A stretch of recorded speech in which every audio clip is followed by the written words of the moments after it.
Good morning, welcome back to my another mini vlog. তো প্রত্যেক দিনের মতো সকাল সকাল উঠে পড়েছি আর সকালে পড়তে চলে এসেছিল। আর তার সাথে দেখো আজকে আরেকজন কে পড়তে এসছে। হ্যাঁ, এটা হচ্ছে আমার কাকার মেয়ে।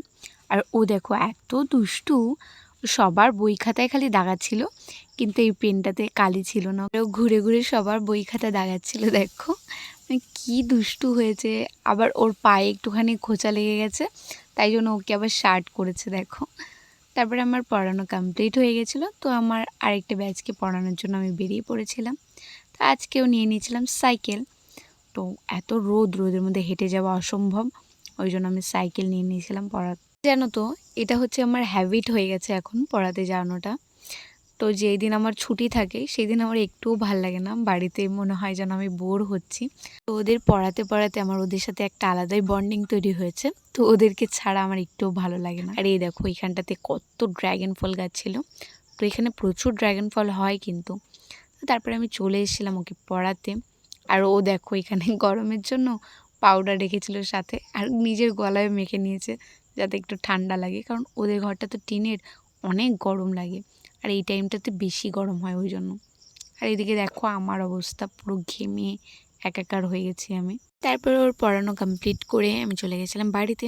অ্যান্ড দুপুরে একটু ঘুমিয়ে নিয়েছিলাম। তারপরে প্রত্যেক দিনের মতো বিকেলে আমার স্টুডেন্ট আবার চলে এসেছিলো, আর ওর ব্যাগ নিয়ে যাওয়া আমার ডিউটি এটা। তারপরে দেখো চলে এসেছিলাম পড়াতে। আর ইনি দেখো খাতায় নতুন নতুন লেখা শিখেছে, তাই তো খুব খুশি। মানে আমাকে এসেই বলছে, দিদি আমাকে খাতায় লেখা দাও। আর দেখো সুন্দর কি সুন্দর লিখছে একা একা। আর ওর লাগছিল গরম, এই জন্য ওর জামাটা খুলে নিয়েছিল। তো তারপরে আমি পড়ানো কমপ্লিট করে দেন আমার নেক্সট ব্যাচের উদ্দেশ্যে আমি আবার বেরিয়ে পড়েছিলাম। পাশেই আমাদের বাড়ির, হেঁটেই যাচ্ছিলাম। আর দেখো এখানে আমার স্টুডেন্ট দেখো, ও পড়া না করে এখানে কাজ করছিল। তো আমি ওকে বলছিলাম যে চল পড়তে। তো তারপরে চলে এসেছিলো সবাই। আর দেখো ওর হাতের লেখাটা কতটা সুন্দর। দেখো আমি ওর প্রশংসা করছি বলে ও আবার মিটি হাসছে। আর এটা হচ্ছে ওর বোন। তো আজকের মতো আমার ডিউটি শেষ, তো আমি যাচ্ছিলাম বাড়ির দিকে। আর দেখো মাঠে কত অন্ধকার, কিন্তু মাঠে লাইট আছে আর প্রচুর মানুষ বসেছিলাম।